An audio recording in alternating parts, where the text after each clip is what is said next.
Hey everyone, welcome to the Stories of Language Learners. I'm your host, Charles. Thanks for coming back for part 2 of the episode with Will, who is the founder and creator of Simple American Accent. I learned so much from Will in the last episode, and we're gonna continue learning more from him in today's episode. In this final episode, we talk about tips to improve your accent, how to sound more clearly and confidently, what is fluency, the definition of fluency in a way, can you be fluent in 3 months, the importance of finding enjoyable ways for learning, modifying your environment to make the learning process easier, being proud of your small accomplishments when learning a new language. I had a great time talking with Will. I cannot thank him enough for spending 2 hours with me recording this whole interview. Anyhow, I really enjoyed our conversation, and I'm sure that you guys are gonna enjoy it as well.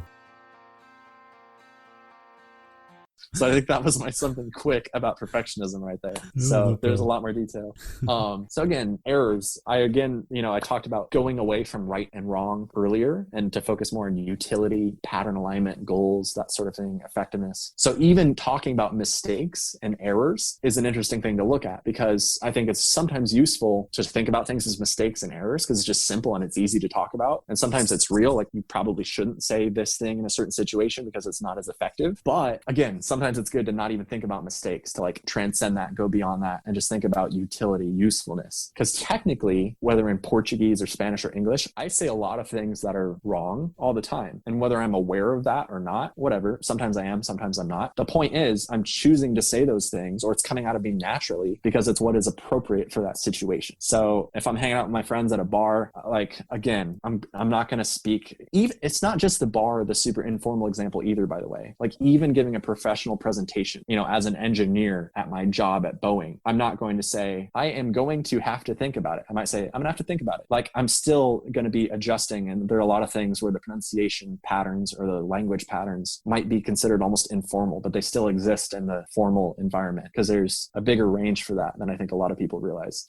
So, all right. So the mistakes, quote unquote mistakes. Another one is not playing, beating yourself up too much. This is kind of related to perfectionism, but a lot of people, it's like language learning is a chore, like a box that they have to check. And if it is that way for you, maybe for real, because you need to survive in a country or you have a deadline or someone's forcing you to learn and you have to do it to get a job or to something, in which case, maybe it is that way and maybe that's okay. And maybe you can still do it, but it's going to be so much more enjoyable if you can find something in the process that's legitimately fun for you. Maybe you have to force it a little bit at the beginning, kind of like going to work out. Like you don't want to work out at the beginning, but if you just show up at the gym and you start going, it's kind of like, oh, I'm enjoying this. I should do this more often. Or maybe not. Maybe like, oh, this sucks, but afterward you like it or whatever. But there's a lot of things where we don't want to do it at the beginning, but as we start doing it, the motivation happens. Maybe it's the same way with language. The point is, you want to find something where it's not just the result that you want to enjoy the process too. Something about the process. Find some angle, something about it that's enjoyable for you. For me, I love obsessing about skills, whether it's basketball or piano or any skill, because I'm connected with the process of learning. I love training, like doing the same drill over and over and like adjusting it in tiny ways and obsessing, doing the same thing 100 times in a row and like analyzing how I can do it better. Like I personally love that because to me, it's part of the journey and I enjoy that process because I know it's going to matter. It's going to get me results, but not just the big results. I can see the progress in the moment because I'm looking for it. I'm like, oh yeah, if I have the big goal and I'm designing an exercise, a way to train to help move me toward that big goal, or I break the big goal into pieces and create exercises for each little piece. And then in each exercise, I can feel myself getting closer. I can somehow measure it or play with it and I can feel that progress. And I much prefer like going deep and feeling progress for real in the moment instead of like just kind of like relaxing and not really do anything, like just like try to do it one day a month and then the other like don't do anything. Cause then like progress is so slow. It's like, I don't see any results. So I like to do sprints on things. So like my language learning is not like study 5 minutes every day, although that's a cool habit. And if you like that, you can do it, or an hour a day. Great. For me, it's more like do nothing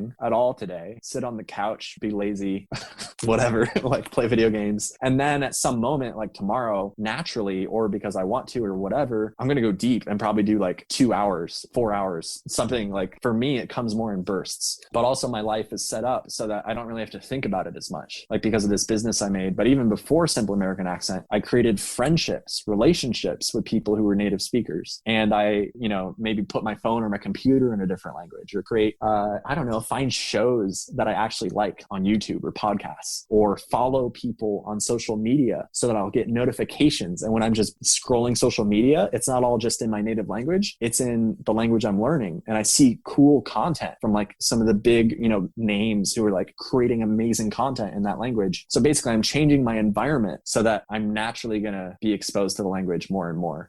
So somehow that ties in. I'm kind of wandering. I started off with not playing, people beating themselves up too much. Try to find a way to enjoy the process. That's important. So that's a key mistake and a shift. And then I kind of transitioned in my explanation to talking about modifying your environment so that process can happen more easily, so that you don't always have to consciously start it, so that you're going to get a notification on your phone or you're scrolling Instagram and stuff naturally pops into your attention. Find ways to make it so that without you doing any work, the language you want to learn is going to sort of be forced into your vision or into your ears, on your phone, on your screen, in your house. Put it in your path. Anywhere that you know your attention is going to be in the future, you can put little minds, little surprises, little gifts, whatever you want to call it. It's like if I want to do laundry and I don't want to forget about laundry, I'm going to take the laundry basket and I'm going to put it in front of the door in the room that I'm in. So the next time that I leave the room, I can't leave the room without like tripping over the laundry basket. I'm literally putting it in my path. And I kind of am doing the same thing with language learning or any habit I have. I'm putting it in my path in the future through all of these things that I'm doing. So that's kind of another mistake, I guess, is like depending too much, like making it so much work. It's like if you want to train guitar, and your guitar, you always put it away in its case and then put it in a closet and then lock 2 doors. Like it's so much work to go get your guitar. But if you have like a guitar stand or hang it on the wall and you can just like, oh, I want to play guitar, and literally in like 2 seconds be like, oop, all right, I'm playing guitar. Now it's going to be a lot easier, and you're going to see it every day and remember it. And you can follow guitarists and like, so make it easier for yourself. You can make this process more automatic, more integrated with your life. It doesn't have to be just studying that you're like forcing yourself to do. It can be fun. It can be alive. You can have relationships in the language where you like meet people who you're attracted to physically, emotionally, spiritually, intellectually, in any way, but where you're literally pulled in and you want to get to know these people more. You want to spend time with them. And maybe they're even calling you like, hey, where have you been? Like, how are you? And they're pulling you back into the world of their language. Like there's so many things you can do to make it more alive. So another mistake is not staying with it long enough, believing that there's an instant magic solution. So the classic, apparently in Brazil, I mean, in many places, but it seems like apparently in Brazil, there's a common marketing promise of learn English, like become fluent in 3 months. Is this true? This is something that someone was telling me, at least, that a lot of people see a lot of like ads and things for, these miracle courses where you're going to become fluent, even if you've never learned another foreign language before. And it seems like 3 months is like a common number that gets talked about. Yeah, there are some programs that they say that in 3 months you will be fluent. Exactly. Maybe I don't know. I have some negative thoughts about it because, maybe you can get fluent in like having a super basic conversation about, I don't know, but not like in I don't even know how to explain, like in a huge way where you can talk with a lot of different subjects. Yeah, I think 3 months. Maybe you could, if you're like one of the exceptions in the world, like someone who's good at this, who has experience doing this with other foreign languages in the past, and you know what you're doing. Like I could probably get way farther than people think is possible in 3 months. I could probably get a lot farther than people think is possible in an hour or a day or whatever in a new foreign language. But that's because I've done it already in many other foreign languages and I know what I'm doing. So I'm really efficient compared to most people. But yeah, it's kind of an irresponsible promise in a way. It can sell stuff, but I think it's important for people, to realize regardless of what courses you buy or approach you use, especially with your first foreign language, but every foreign language, everything, you should view it as a part of your life, I would suggest. Don't even put a deadline on it. Like you can if it helps motivate you, but don't beat yourself up if in 3 months you're not whatever you think fluent is, which that definition can vary. But it's a long-term game. Like even in our native language, we're still getting better. We're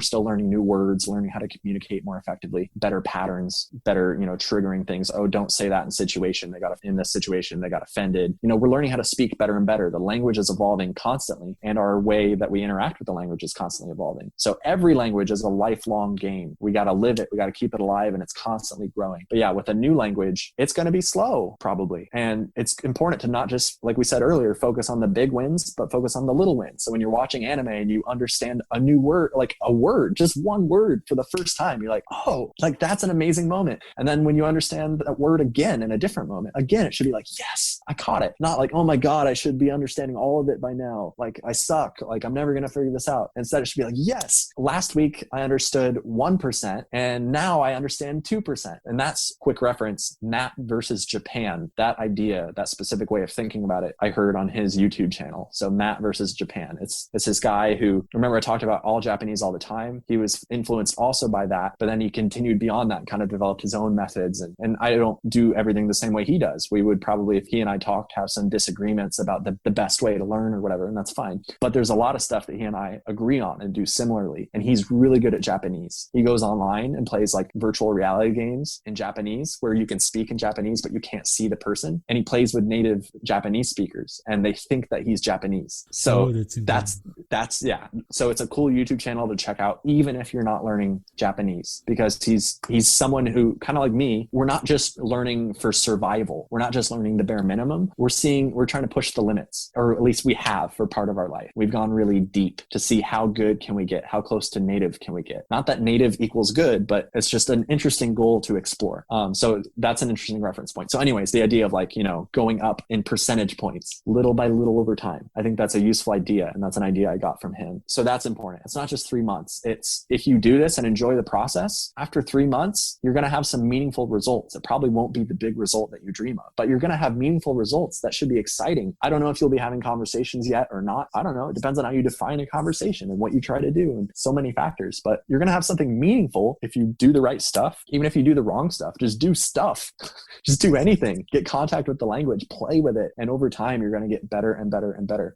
So another mistake, and feel free to jump in here at any point if you want. I'm kind of just talking so much. I'm probably making it tough for you to jump in, by the way, too. No, actually, I think that the whole episode will be like the biggest mistakes that people making, and I'm loving it because we can learn from the mistakes of people. And a lot of things that you said I can relate. And something that I wrote down here is when you said about finding enjoyable ways for you to learn, because learning a new language doesn't need to be boring, and also you can try to make this path easy for you, like you said about using social media. And this is something that I do all the time. I choose Instagram to do everything in English, and I follow people in English. This is so wrong. Follow people in English. What am I talking about? I follow people who speaks in English, who write in English, people who share content that I think it's something that I love and that I enjoy watching and seeing in English. And this is a fun way that you can use to keep in touch with the language all the time. And another biggest mistake that a lot of Brazilian people does, and I think that other people as well, but I used to, like, for example, I would start a conversation and the first phrase that would come out of my mouth, it was sorry. My English, it's so bad.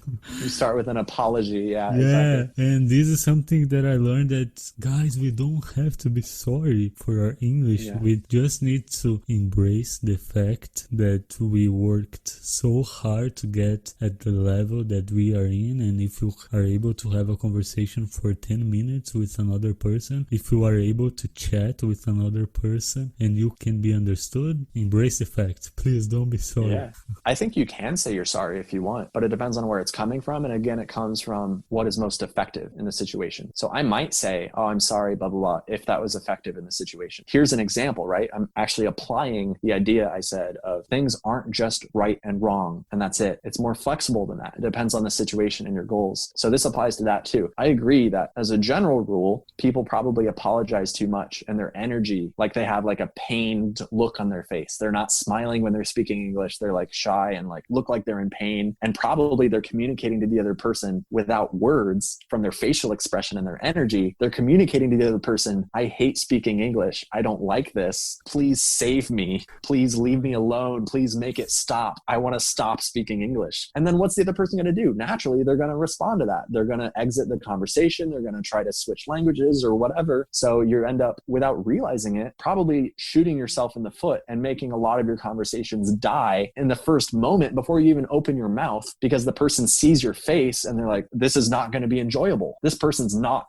like, something's going on here. Like, someone I was talking to, a Brazilian recently, was talking about how she's living in the US and she's sort of learning survival English. Like, she came to the US with zero English, I believe, and she's just kind of figuring it out with, like, a lot of pressure, because she's trying to, like, earn an income, work in the US, knowing, like, a minimal amount of English. So, like, at the job she works at, people will come up and ask, like, hey, do you know, can I return this towel? I bought this towel and blah, blah, blah. They say a bunch of stuff. And she just hears the word towel and she has to guess, like, oh, like, do you want to know where the towels are? And maybe she walks the person to the towels, but the person's like, no, I wanted to return the towel. Or the more relevant example is, like, maybe someone comes up and they're like, this super sweet old lady, whatever, like, just wants to ask a question about, something she bought or where to find something. But she's like, excuse me, miss, can you tell me where something, and then, this person, it's no longer about this specific person. Could be anyone, right? Just the general example. Imagine, the person turning around and, like, deer in the headlights, like, eyes wide, like, there was nothing in the situation that should be threatening. It's just a sweet older lady, like, wanting to interact positively with someone. But for this person who happens to be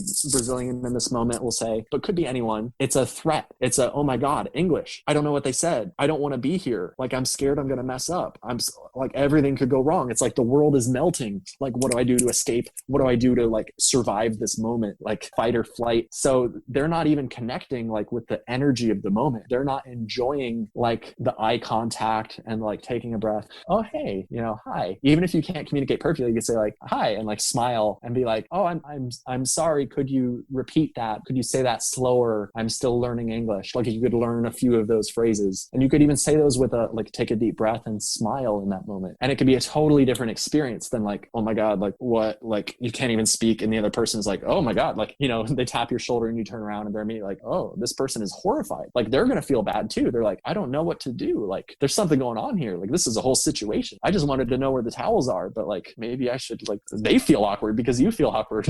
So that's just one symptom, I would say, of a deeper problem, which is how people are feeling about speaking and how they're expressing that to the world, not just with their words. Because yes, changing the words that you say, don't apologize, don't say sorry, change that. Yes, but that's the symptom. Underneath that, there's this deeper, call it energy, call it way of being, call it emotion, call it just how you feel, call it whatever you want, whatever makes sense to you. But I think that's the deeper thing to look at for people. And some of the things that can help move you forward, because as some people say, motion creates emotion. If you just do something, you can start, changing how you feel through doing it. So again, take a deep breath, take a moment, maybe make eye contact if that's helpful for you. Some people don't like eye contact, but for me, it can be actually helpful to connect with the human being in front of me. Take a deep breath, maybe smile.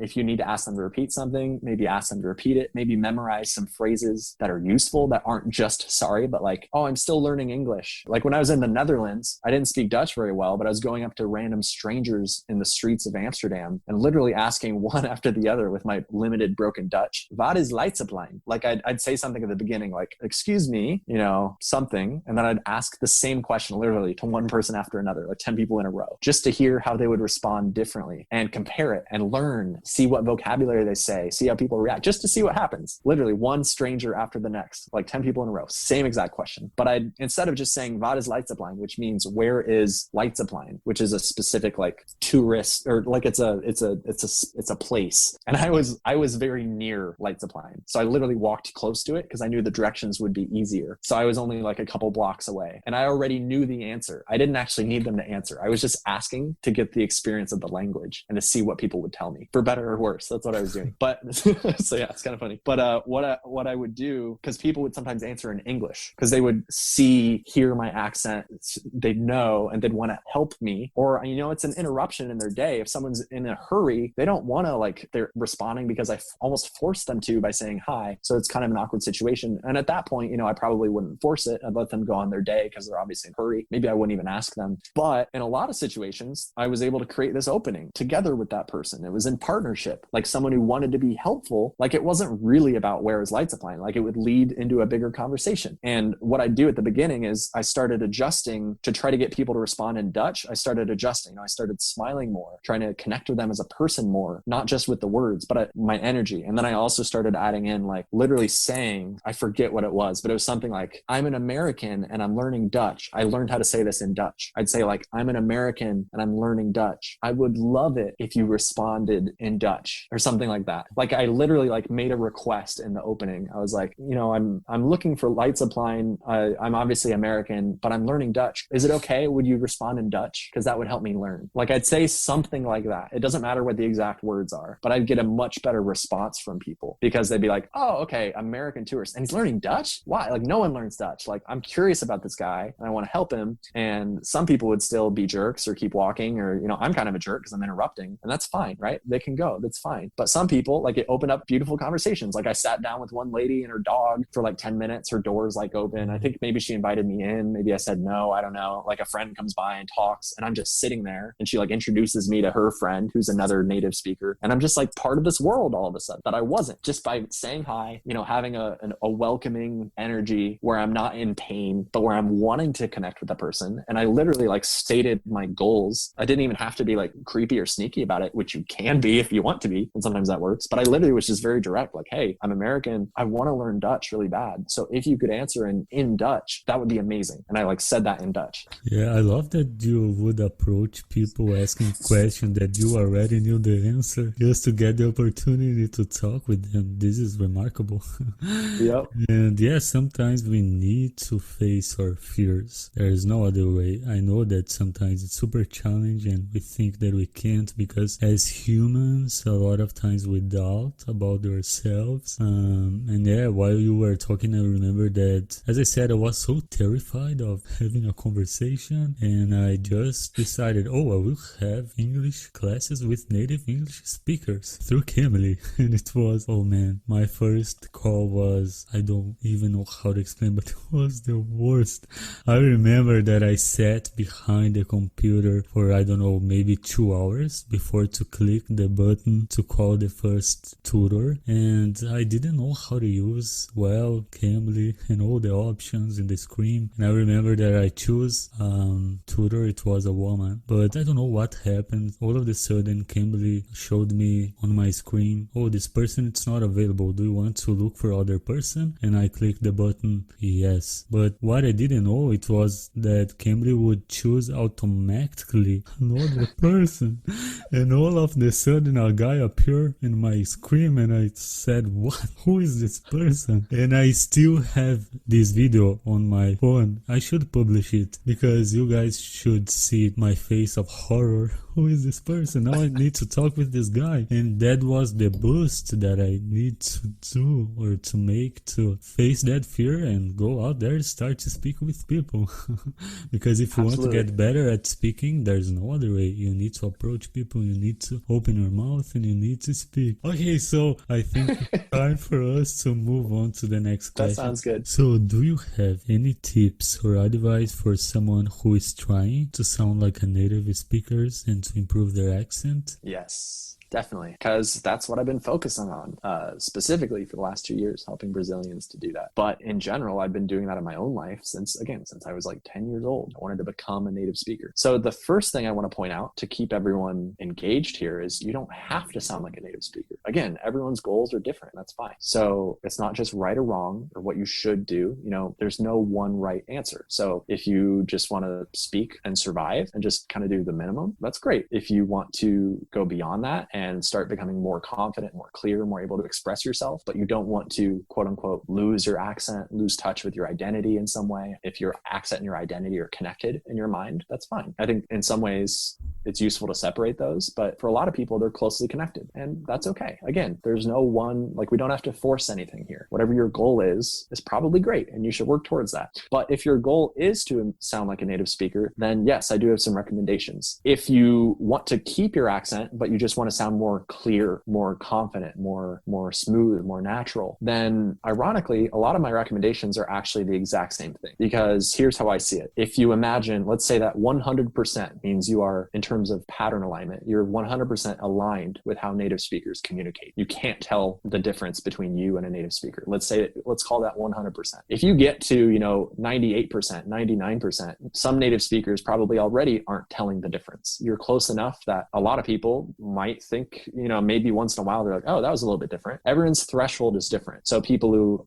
some people will notice and some people won't. And in some conversations, people will notice, and other conversations they won't. So that's kind of a useful model to think of. Anyways, the point is, let's say that up till like 95%, we could argue the percentages and what that means, but up to like 95%, the whole journey is the same in my mind. The exercises you do, the stuff you do to improve your clarity of your sounds, to improve your ability to distinguish different vowel sounds and consonant sounds that you don't have in your native language. All these things that we do are probably pretty much the same. It's like 95% the same, whether your goal is to sound exactly like a native speaker or just to improve and sound more clear. Because a lot of people might think that they're losing their accent in some way, but I would call it more of they just have a pronunciation that's very different from where they need to be. And it's causing problems in communication where people ask them to repeat themselves more often than they would like. And it's hurting the ability to have relationships and communication that's effective, because it's just taking way too long and it's frustrating for everyone involved. There's too much repetition and things are just unclear. So anyways, I'm about to say my recommendations, but the first thing to keep in mind again is these recommendations, to me, it's the same for everyone. The question is just, how far do you want to go? How deep are you going to go? How long are you going to obsess about this journey? I think it's probably pretty difficult for you to quote unquote lose your accent or acquire a new accent totally by accident. Like, it takes a lot of dedication, a lot more than people think. If you have a really good ear, it might be faster than other people, but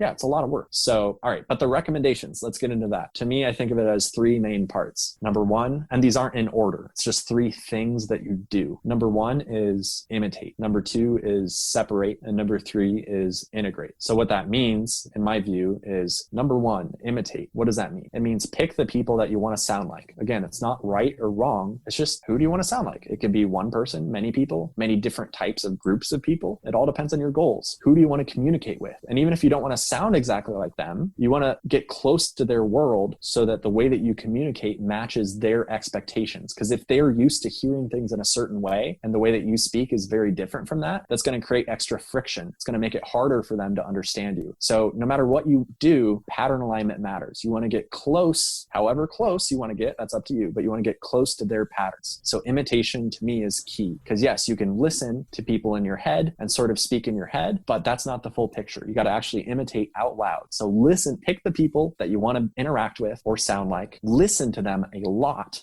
So again, massive exposure, just like for language learning in general. Listen to them, live in their world, enter their world, make it part of your daily life or part of your life once in a while, however you do it. Just get in there, get on the field. Don't just stay on the sidelines. Like, go get in it, go listen to what they're saying, and then also start imitating out loud what they're saying. So pull up a video on YouTube, listen to something, and then pause it and try to say it out loud. So shadowing at the same time or after it, whatever you want to do. You can even slow down the velocity, the speed of the audio and video on YouTube, and then you'll notice new details, but it's still just imitating. That's the core of everything. Whether we do the most simple version of imitating, which is just you listen and you try to repeat it, like during the Netflix show that you're watching, just once in a while try to say something after someone said it, like, oh, that was an interesting phrase, and you try to say it, and that's it. Like, that's the simple version. But then there's more advanced versions if you want to go deeper, but it's all the same thing. Just listen and repeat. Just listen and imitate out loud. There are so many people that I talk to who don't actually do this. So this is the one thing for everyone listening. If you're not already doing this, this is the one thing. There's things that we can add in, studying anatomy and phonetics and differences in sounds and whatever. Like, we can train a bunch of these really specific things in an experiential or conceptual way. But to me, that's all extra. The core is imitating. Become a parrot. Just try to copy, try to every little detail, because it's not something that you have to break down into every detail at first in like a conceptual way. You don't have to know the International Phonetic Alphabet. You don't have to know the theory of what you're doing. You don't have to know the names for all the sounds and every piece of your anatomy. You don't even have to know where your tongue is in your mouth necessarily. All you got to do is listen and try to imitate it. Try to copy it like a baby, like a parrot, in every little way, like every little aspect of it. Stay connected to the life of it, the flow, the vibe, the feeling, every little sound. Just try to copy it. Where are they breathing? What facial expressions are they making? What are the vowel and consonant sounds? Is it an E or is it an E or an E or an E? Like, subtle differences. Forget about your native language and its sounds. Become a baby. Treat everything as new and try to copy it as exactly as you can, because you're stuck in the matrix, like the movie The Matrix. Your brain from your native language is used to like, oh, we have this this many vowels and they sound this way and we write them with this letter, but you're stuck in a box that you don't even realize you're stuck in. You have to break out of that box. You have to start realizing, oh, in other languages, the vowels are different. They have a different number of vowels, and each vowel is actually positioned a little bit differently. It sounds a little bit different. You don't have to know what your tongue is doing differently necessarily. You just have to listen to it a lot. Like if you listen to, like in Portuguese, if you say the word para, like the A in the first syllable, when you were a baby, you didn't know that was an A. You didn't know that there was a letter to describe that. You didn't know how the word was written. You just heard someone say para or pra or whatever. You hear that sequence of sounds and you try to copy it. They don't necessarily open their mouth and show you their tongue, and you don't see a diagram of what's happening. You just hear the sound and you try to copy it. So that's the core of everything I try to do as an adult. Now, it's normal to run into some challenges when you try to do this. So what do? Some of it is techniques where, again, you slow down the audio, you record yourself, and you compare the recording of yourself to the native or whatever. Like there's things you can do just in the imitation phase to go deeper and deeper. But some of these problems, you might need a little extra help. And that's where the second phase comes in, which is what I call separate. So to me, this is creating new distinctions, new separations in your mind, your mouth, your ear, where again, your brain, your system of sounds, the way that you literally perceive differences in the world. Like you can tell the difference between certain sounds like avó and avó in Portuguese because those differences are relevant. They have value in Portuguese. But to me in English, like when I heard those sounds in Portuguese, I couldn't hear the difference. Or it's like for Brazilians, to make it simpler, like the difference between cold and code. A lot of people say code for both. Or the difference between beach and bitch. A lot of people struggle with all these differences. So we have to start breaking out of the boxes that our mind is stuck in our mouth and our ear. And there's ways to go deeper into this. And to me, again, the core is imitation. Just imitating will often help you do this without even realizing it. You don't have to be fully aware of what's happening. You don't have to know where your tongue is. Just by trying to imitate like a baby, like a parrot, you're going to get 80% of the way there, or maybe even farther if you're dedicated enough. You might not even need to do anything else. Like for me with Spanish, for example, I did this a lot. I recorded my voice, I compared it, and I kept going until I couldn't hear a difference between me and the native speaker. I didn't know what I was doing. I didn't know what my tongue exactly was doing, or the names or the anatomy or anything. I was just listening and in this feedback loop of trying to sound exactly like the native speaker that I was listening to. And I got really, really close for real. So, but again, if you're having problems, yes, we can come in and now supplement. We can add in some additional stuff. We can do things like what I call contrastive input, which some people in language learning talk about comprehensible input. So this is kind of my spin on it. Maybe other people have talked about this. I don't know. I don't know if I came up with this term. I'm not sure. But to me, contrastive input. So input, by the way, is just everything that you take in, everything you listen to, everything you read. And comprehensible input is kind of this idea of, a lot of the input in a foreign language, you don't know what it means. So it's almost like a waste. At least this is my understanding of it. So the idea is,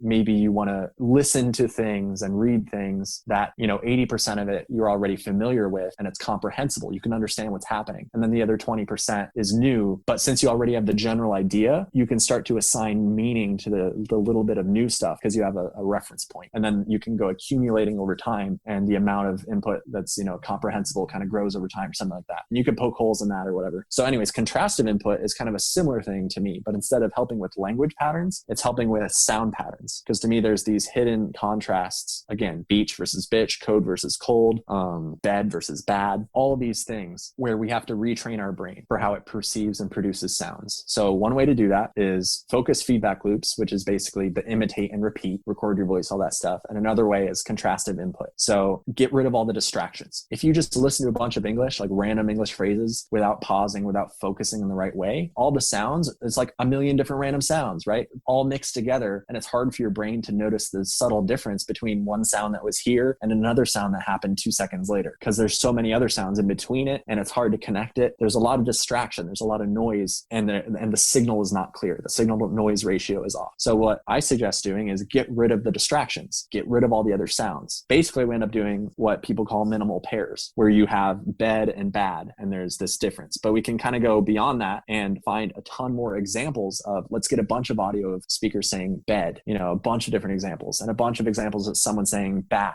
There's I forget the term, highly variable pronunciation training or something, HVPT, I think. There's like this kind of obscure thing I found in like an academic article somewhere that kind of describes what I do before I knew what it was called. But basically get a bunch of, the first step is just bad versus bed, or avó versus avó. Just get one audio clip of each and just sit there like listening to each, going back and forth, training your brain like avó, avó, avó, repeat it, just listen, avó, avó, and then avó, avo. Just listen, like let it burn itself into your memory, into your brain, and then go back and forth and try to hear the difference. Try to start hearing the contrast. And then don't just listen, start actually saying it out loud, because it's almost like listening through your mouth. Like you start relating to the sound differently as you start trying to say it. Because as soon as you say it and it comes out of your mouth, you're like, oh, what came out of my mouth? No, that was wrong. It was different. Like immediately you might hear like, oh no, and you make an adjustment. And now you're changing how your mind kind of perceives these sounds a little bit. And you keep doing this. And then the next level again is you actually record your voice. You get outside your own head and hear yourself in third person. And again, you're going to immediately, when you do that, be like, oh, I thought I was saying it the same. But as soon as you hear the recording, you're like, oh shit, like I didn't realize it sounded like that. That's different. And it's like obvious sometimes, like I need to change it. And you play with it and you sit there in this feedback loop. But if you need to, you supplement it with contrastive input and you go get, so if you're doing this and you still struggle to hear the difference between avo and avo or bed and bad, you need more examples. And you don't want to have a bunch of distraction. Go get clean examples that are focused. So go to youglish.com or forvo.com or talk to your native speaker friends and have them record things or whatever you need to do. Get a bunch of examples that represent the distinction, the contrast that you're trying to acquire. So bed, bad, that's the difference between what I and a lot of other people call the dress vowel, and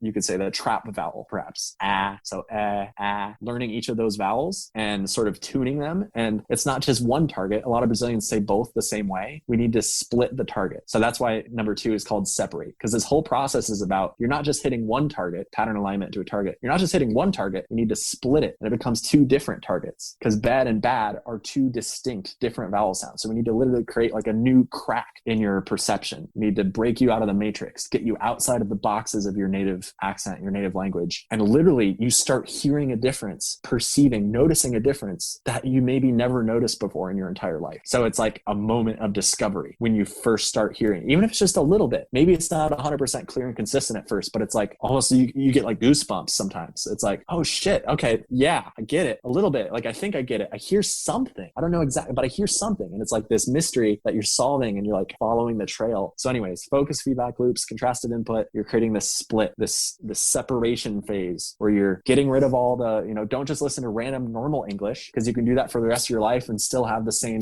accent that you had before. Go and imitate and zero in on it through feedback loops. And when you need some extra help, go do this really focused contrastive input work that I talk about, where you make it almost so your brain can't fail. Your brain wants to keep using its old patterns. It wants to keep processing information in the way that you process in your native language, where you can ignore a lot of those differences because they don't matter in your native language and accent. It doesn't distinguish between words in a meaningful way. But in this new world, this new accent, this new language, the rules have changed. Your brain is still using the old rules from your old world, but you're in a new place and you got to wake your brain up, shake it out of its autopilot, automatic patterns, and say, no, the rules are different. So when you force your brain and you're sitting there for, 10, 20, 30 minutes, whatever, just like diving into this little subtle difference through focus, feedback loops, and contrastive input, you're almost forcing your brain to wake up and be like, oh, there is something different here. What is that? And it creates that's the access point. That's what I'm excited about. That's what I do with every language if I need to. Again, the simple path is just listen and imitate. A lot of the time you don't even need this more complicated whatever stuff. Like just listen and imitate. Keep it simple. Be a baby, be a parrot. But when you need to, there's these kind of more advanced levels, these better tools that we can pull out to really like break open your mind in a way, break open your patterns of how you perceive things, create new distinctions, and really train it so it gets not just something that you think maybe is there, but so that you can literally test yourself and you are developing a new skill where you're not just guessing what sound it is, where you can actually train yourself to hear. Similar to like ear training in music, where even if you have a bad ear at the beginning, you can train yourself through drills and training to start to learn what note is that? Oh, that's that must be, that was the fifth, or that was the root of this song. And that was a major chord or a minor chord. Like you can start out not knowing any of that. And you can't tell the difference. And the song sounds good, but it's just like a bunch of random stuff. And you don't know, is that a drum? Is that a cymbal? Is that a hi-hat? You don't know these things, but you create, as you train and you develop expertise, you develop the ability to distinguish all of this. And instead of just being a bunch of random information, you start learning and seeing so much more like for each little sound. So that's step 2 is separate, doing that. And then there's exercises and ways that you can, once you get that new distinction, you establish it, as some people call it. Now you can start spreading that throughout everything, throughout all your habits, throughout everything in that little, in that new little mini world that you've stepped into with the new world, your new language, your new accent. You start,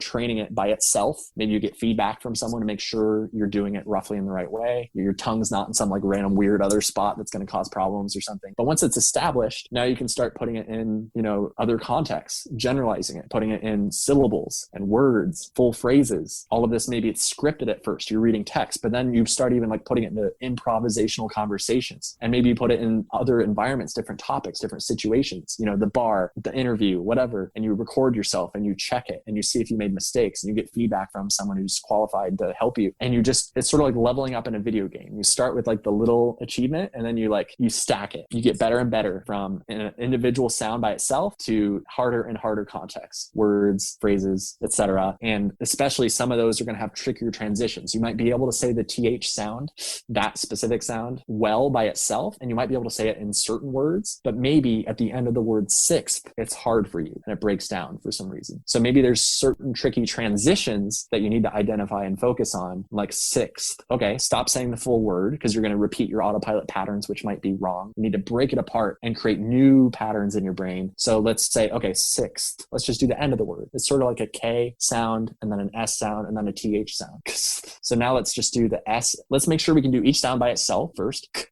Okay, good. We passed that. If not, we need to work on those. But then let's work on the transitions, S and TH. And then KS. And they can even happen at the same time. And then let's combine that with the TH.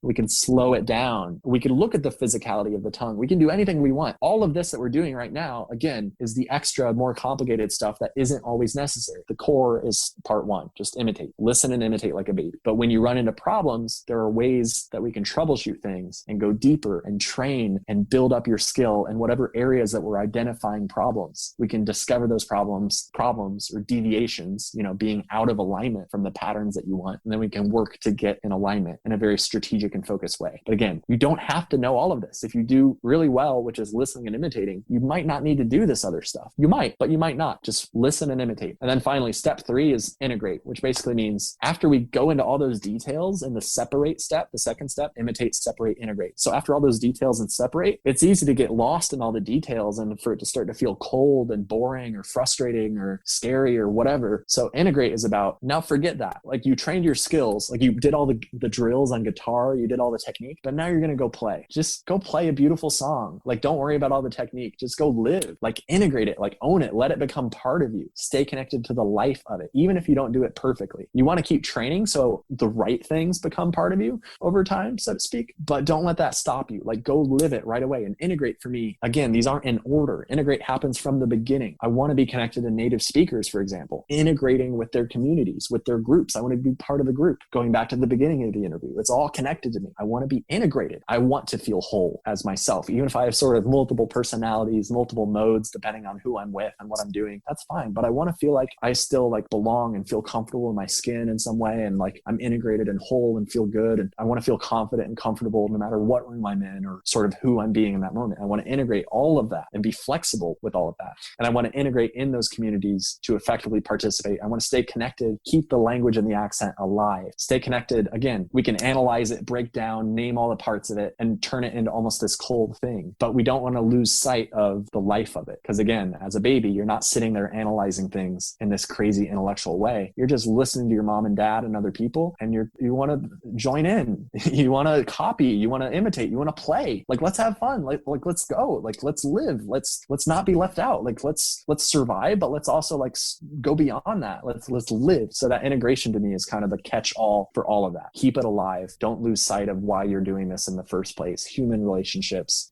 Stay connected to it. Drop down into those details as you need to create those new separations and train, but come back to the surface. Come back to the game of life and all of its beauty and imperfection, and just go and connect and live and have fun, and go back and train when you need to. Stay connected to the perfectionism because you can get better and better and better. Yes, do it if you want, but also come back to the surface, come back to us, come back to the party, the fun, the life, everything that's happening constantly with all the humans. Come back and participate. Come join in the game that we're all playing. Integrate. I loved everything that you said. I took so many notes, and yeah, this is so helpful. Thank you so much for sharing. And I can agree with so many things that you said. For example, about goals. Yeah, I truly think that we need to have a clear goal in mind. So, for example, if you want to really sound like a native, I remember that in the interview number 3 of season 2, 2, I interviewed Samuel, and he's an actor, and he said to me, I truly need to work super hard, extremely hard in my accent, because I want to be an actor who can get some roles in America. So, I think that we need to be clear about our goals. If your goal is just to be able to connect and communicate, to travel, don't be too hard on yourself, because I am guilty of this. I remember that I was so worried about my accent when I first started to learn, and I know that a lot of people will struggle with this. But something that I realized is that I just want to be able to connect and communicate. I don't want to have the perfect accent. Even in Portuguese, Brazil is so huge. Each state, they have different accents. Yeah. And something that you said that I think it's really important is that if you feel like people are not understanding you because of your accent, you need to commit and improve your accent, because people are not understanding if you want to. you. Depends on your goals. And also shadowing, I heard a lot about it, and sometimes I try to do this and imitate like a baby. This sounds so simple, but this is so true, and it works. Like, just imitate. And finally, record yourself. You need to be used to your voice. I know that sometimes it's painful, but I'm living proof that recording yourself is powerful if you want to be a good communicator, because with this podcast, I need to listen to myself over and over again, and I can auto-correct myself, I can analyze my speech, and this is a really good way to improve. Okay, so I will ask just one more question, and then the final question, that where can people find you online, then we can finish this conversation for today. How are you doing? You tired? My voice is tired, but I'm loving it. This is good. This is awesome. I love talking with you, and I don't know if you noticed, but I don't think I think I lost my English. Sometimes I speak too much, and then I start a little, I don't know what I'm saying. It's normal. It's totally normal. But this is one of the reasons why I wanted to do this podcast, because this is like an excuse for me to really sit down and to continue to improve and to speak and using the language, because I know if this is something that I am a huge fan, creating projects. So this is a project that I created not just for me to improve, but also to connect with people and also helping others. And I received so much positive feedback from season 1 that I decided to do this again, because I know that people are enjoying, people are learning from this, and this motivates me to continue, because it's, this, that creating content, it takes a lot of time. It's a lot of work, but I'm really enjoying doing this, and here I am recording season 2. Okay, so let's move on to the final question. Okay, I'm really interested in knowing from you about this question, because you know a lot of languages. How would you define fluency in a language? Yeah, I love that question. So I think, I don't know, maybe there's like a definition that's agreed upon academically or something. I'm not sure. To me, it seems like there's many possible definitions of this, and I've heard different people define it differently. And I'll tell you mine, because for me, my definition is freeing. It's useful. Again, it's not just right or wrong. There's many possible perspectives, and each one can be useful for different situations. So I think you could define fluency in many ways. And instead of thinking about it as right or wrong, which one is the best definition, instead I just think about which definition is helpful for you in this moment with whatever you're trying to do. So here's how I like to think about fluency. To me, it's not a binary thing. It's not a yes or no, someone is fluent. To me, it's more of a degree or continuum or a scale, whatever you want to call it, where it could be, it's not, 0% fluent and 100% fluent. It could be 50% fluent in this moment and 75% fluent in this other moment. And to me, fluency kind of has to do with, proficiency. Like, are you able to communicate effectively? Is there information being exchanged effectively? But also it has to do with the idea of flow. So like water or a river, something flowing without a bunch of pauses. So if we talk about speech disfluencies, for example, that's if you add a bunch of, at least I believe, it's adding a bunch of extra pauses or breaks or ums and ahs. Like a lot of Brazilians, when they speak English and aren't as confident in it yet, they add a bunch of extra pauses between every word, and their speech is not as connected and flowing as a native speaker's speech is. And that makes it a lot less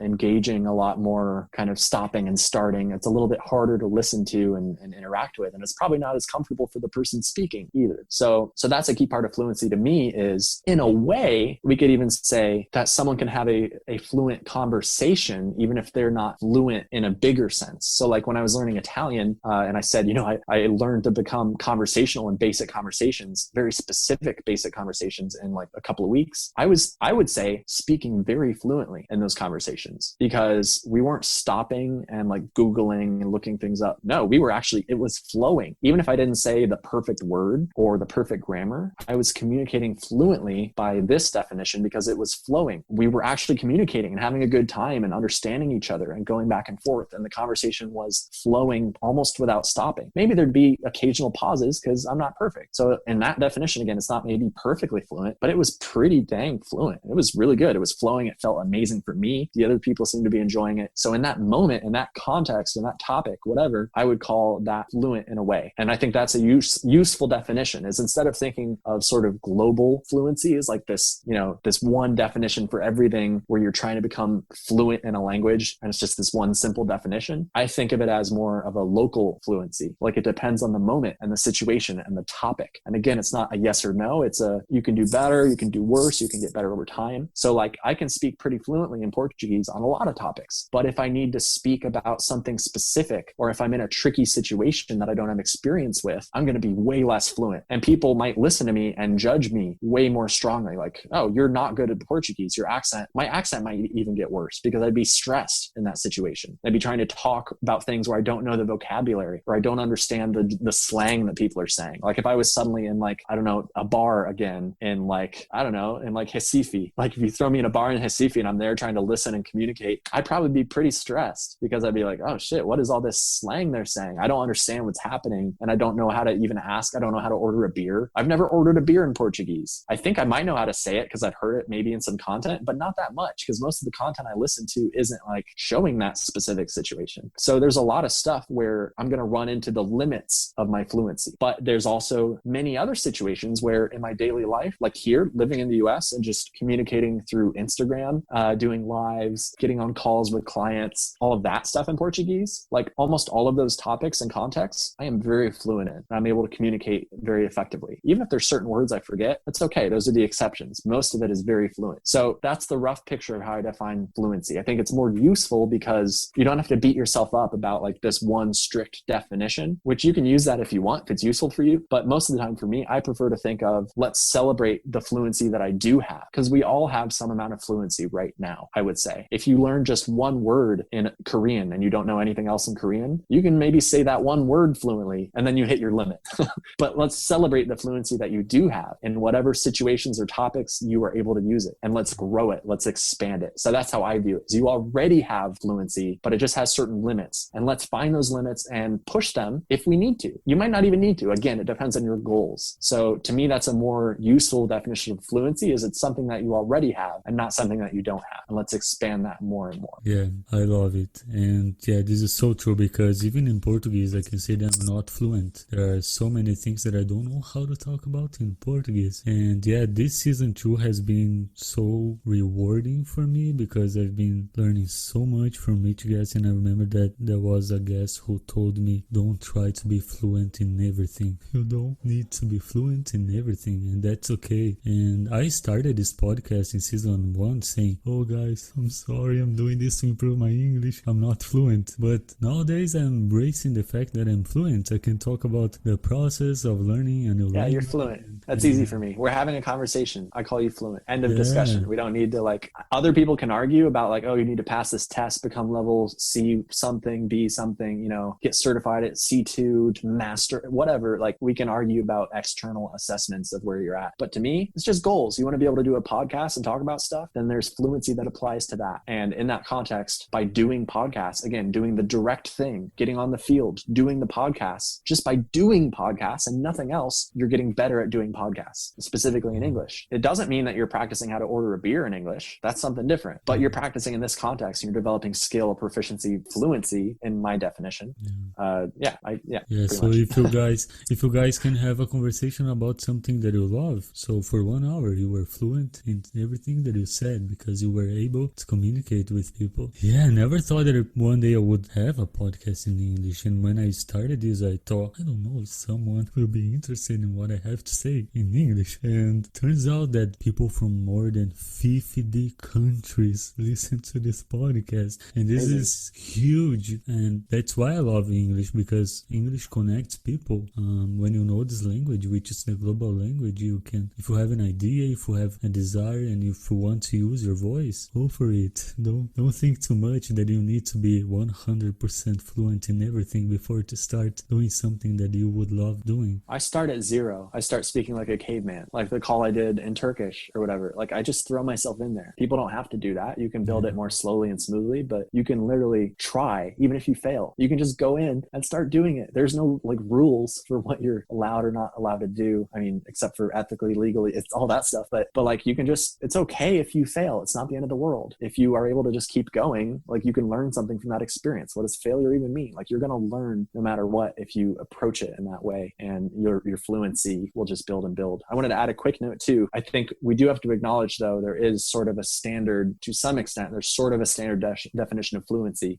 So we have to be mindful of that. I'm talking about redefining fluency for ourselves to give ourselves more power. But there is still, like if you put on a resume for a job interview, if you put a resume that you're fluent in whatever language, but you can't actually speak it in the situations that matter for that job and everything, you probably shouldn't do that, because it's not an accurate representation for what most people think of when they read the word fluent. So like I can call myself fluent in Spanish and Portuguese, but I maybe don't call myself fluent in Dutch, Italian, and Russian, because it's not up to the standard that I feel like a lot of people might expect. But it depends on the situation. I might call it fluent depending on who's asking and why. So if that makes sense, we have to be careful about how other people are going to interpret that word based on the situation. But just for ourselves, our own internal definition, I think it's useful to sort of reclaim, redefine that word, or pick another word if you want. Maybe there's a better word, but something that'll help you feel better about where you're at for real, not just like faking it, but like you truly have an ability that matters, and we're just building that and getting better and better. So yeah, there's a quick comment there. Internal versus external definition of fluency is important to keep in mind. Yeah. Okay, fine. All right. Yeah. Okay, so where can people find you online, and can you tell us about how you can help people if they are interested in work with you? Yeah. So Instagram, that's everything. Simple American Accent. That's my profile, at Simple American Accent. You can find me there. You can DM me. You can comment on stuff. Again, my main focus is helping Brazilians improve their pronunciation and accent. And I try to do that for free as much as I can, with a lot of free content, putting a question box in my stories where you can submit words and things that you want help with, or any questions about pronunciation, accent, imitation. And some of it's in Portuguese, some of it's in English. I go back and forth.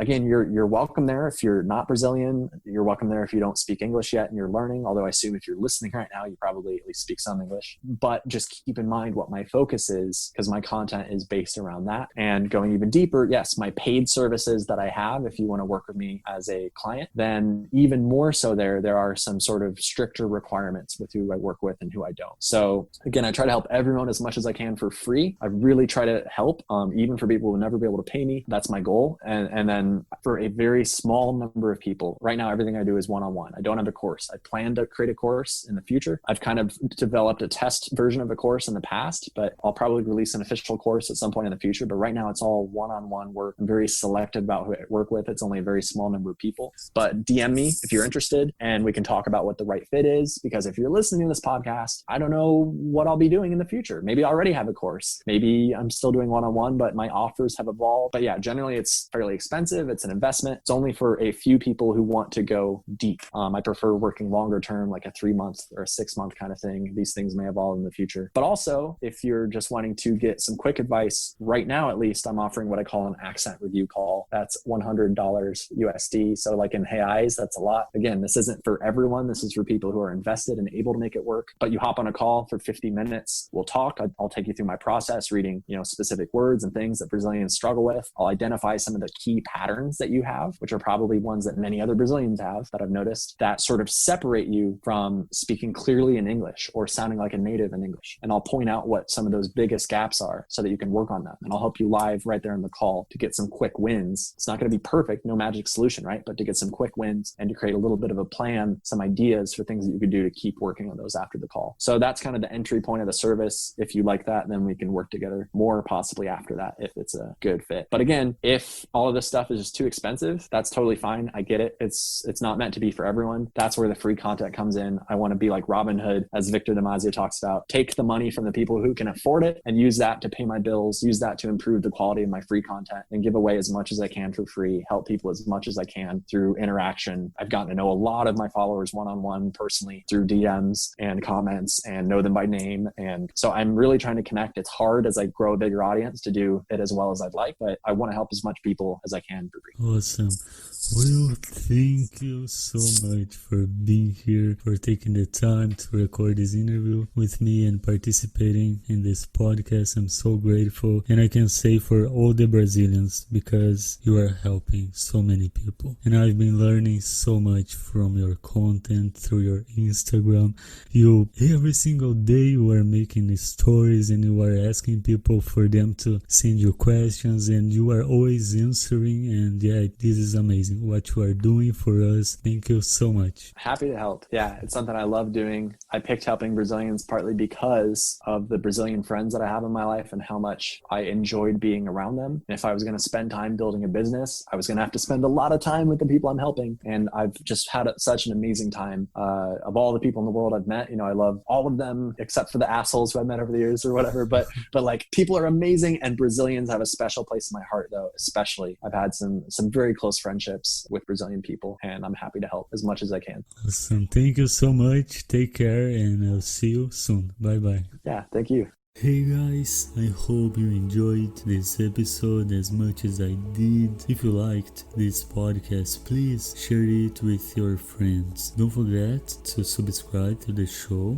and leave a review. This really helps the podcast to grow. I would love to hear your feedback about the show. Feel free to send me a message on Instagram. Now, I have an invitation for you. If you want to practice your English and you don't have anybody else to talk with, you can join our global community on Telegram. Every month I organize a video group call on Zoom for us to hang out. In there you can meet new people, make new friends, and practice your English while having fun. If you can't use Telegram, don't worry. Keep an eye on Instagram because I always make stories about our encounters. I'll include links to all the resources that we mentioned in the show notes. And yeah, that's it. Thank you so much for listening, and I'll see you in the next episode.